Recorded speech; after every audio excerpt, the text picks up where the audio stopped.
Bienvenue dans l'émission Saveurs divines. Cette bonne nouvelle du royaume sera prêchée dans le monde entier pour servir de témoignage à toutes les nations. Alors viendra la fin. Ce pain céleste vous est présenté par Immaculée Niraneza.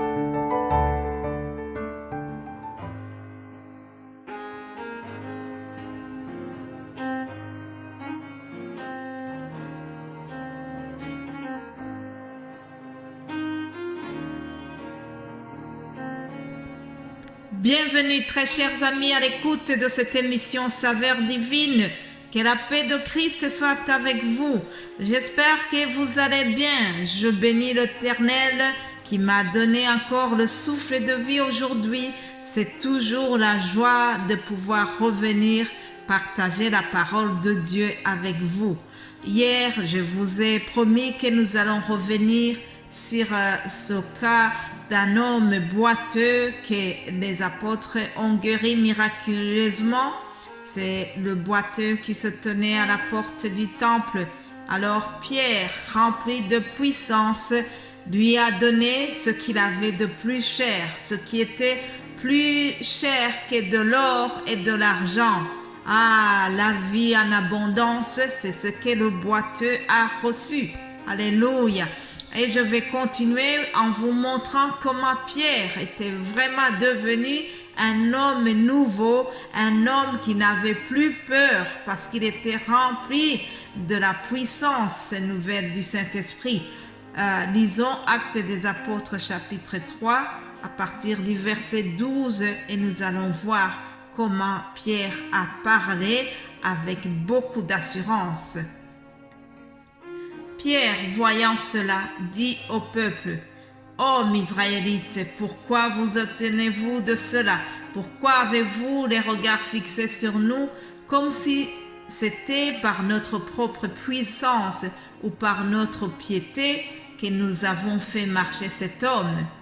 Le Dieu d'Abraham, d'Isaac et de Jacob, le Dieu de nos pères, a glorifié son serviteur Jésus que vous avez livré et renié devant Pilate, qui était d'avis qu'on le relâche. Vous avez renié le saint et le juste, et vous avez demandé qu'on vous accorde la grâce d'un meurtrier. Vous avez fait mourir le prince de la vie que Dieu a ressuscité des morts. Nous en sommes témoins. C'est par la foi en son nom que son nom a raffermi celui que vous voyez et connaissez. C'est la foi en lui qui a donné à cet homme cette entière guérison en présence de vous tous. Alléluia. J'aime comment Pierre a parlé avec beaucoup d'éloquence et beaucoup d'assurance. Il n'avait plus peur. Lorsqu'on est rempli de la puissance de Dieu, lorsqu'on est rempli de la puissance du Saint-Esprit, on n'a pas peur.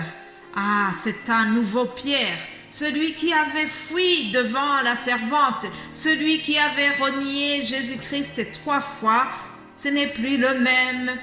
C'est un homme nouveau, c'est un homme qui est prêt à défendre la cause de Jésus-Christ. Alléluia. Et avant cela, il va les rappeler que le Dieu d'Abraham, d'Isaac et de Jacob n'a pas changé.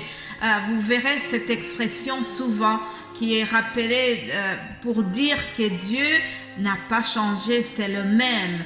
Tel qu'il était pour les ancêtres, aujourd'hui, il est le même. Cette expression veut souligner la fidélité de Dieu à ses alliances. Le Dieu de l'Ancien Testament, c'est le même que dans le Nouveau Testament, chers amis. Alors, j'aime beaucoup ce qu'il dit au verset 16 en leur disant que c'est par la foi en son nom que ce boiteux a été raffermi. Ah, alléluia.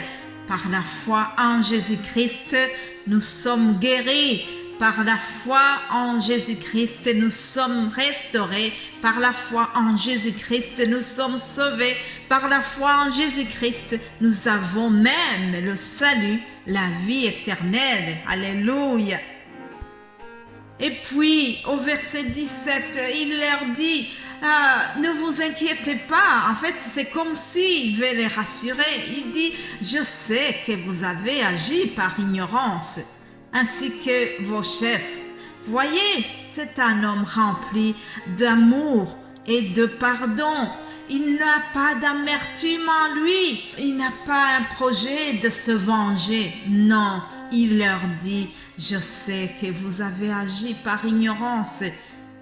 Ah, chers amis, lorsqu'on est rempli par la puissance du Saint-Esprit, on a envie de pardonner même à celui qui vous a fait du tort. Pierre n'a pas d'amertume.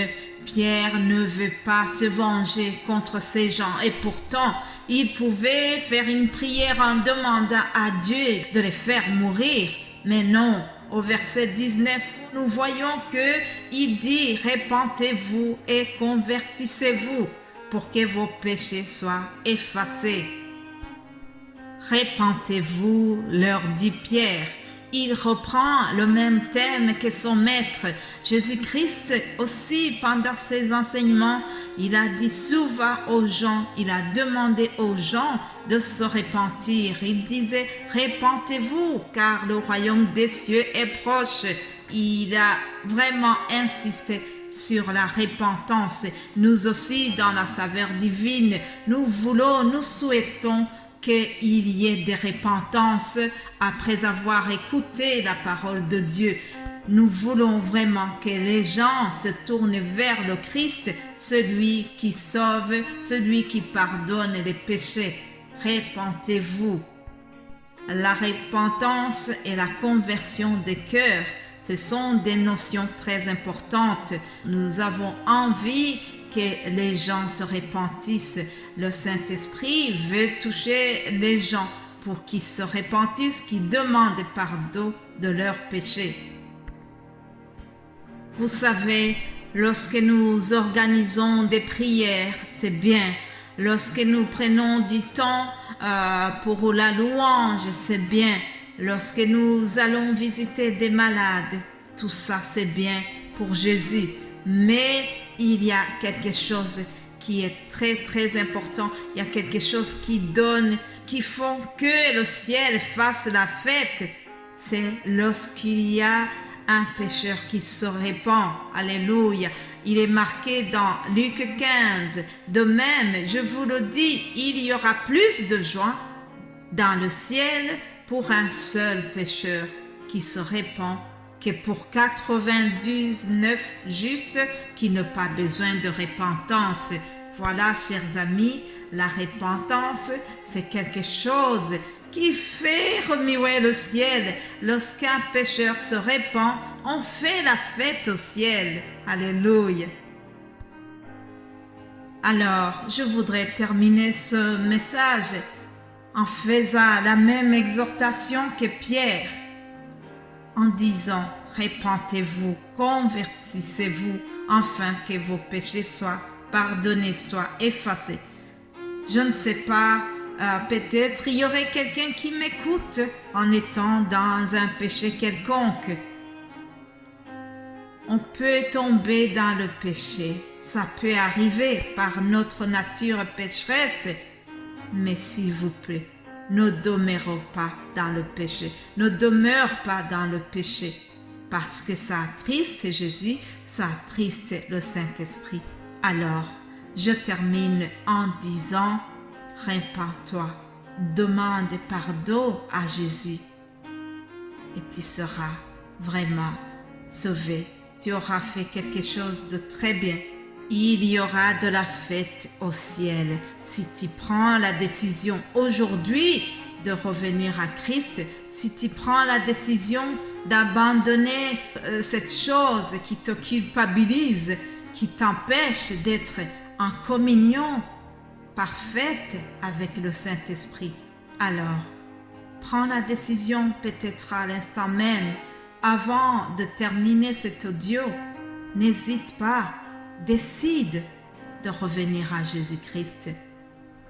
C'est ce que je te souhaite au nom puissant de Jésus-Christ. Alléluia. Amen.